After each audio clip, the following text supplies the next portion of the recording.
Umabot na sa mahigit 2,800 ang nahuling lumalabag sa gun ban mula na magsimula ang campaign period. Kaya patuloy ang operasyon ng mga otoridad laban sa loose firearms, gayon din sa mga naglipa ng illegal campaign materials.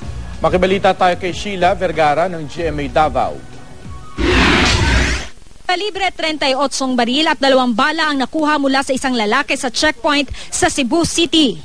Depensa niya, napag-utusan lang siyang ibenta ang armas.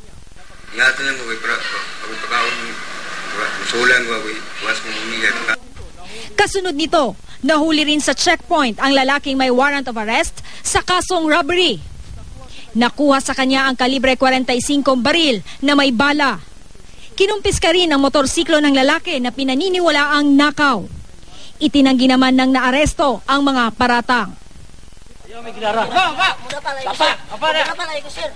Hinuli naman ang 2 menor de edad sa Davao City dahil sa pagdadala ng Jolen gun.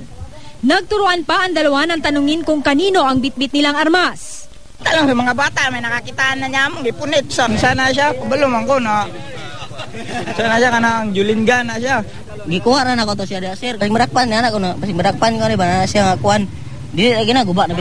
Sa Cotabato City, 2 armadong lalaki ang nahuli ng pulisya kasunod ng pamamaril sa isang babae. Sinubukan pa raw ng mga sospek na tumakas matapos silang harangin sa checkpoint. Pero nahabol din sila ng otoridad. Iniimbestigahan pa kung may kinalaman sila sa napaulat na pamamaril. Bukod sa kampanya kontra loose firearms, patuloy rin ang pagbabaklas ng illegal campaign posters tulad sa Dagupan City at Mangaldan sa Pangasinan. Makailang beses na raw nagbaklas ang COMELEC ng mga posters sa labas ng designated area ng COMELEC. Pero tila di pa rin daw natututo ang mga pasaway na kandidato. Ganon din sa Daraga, Albay.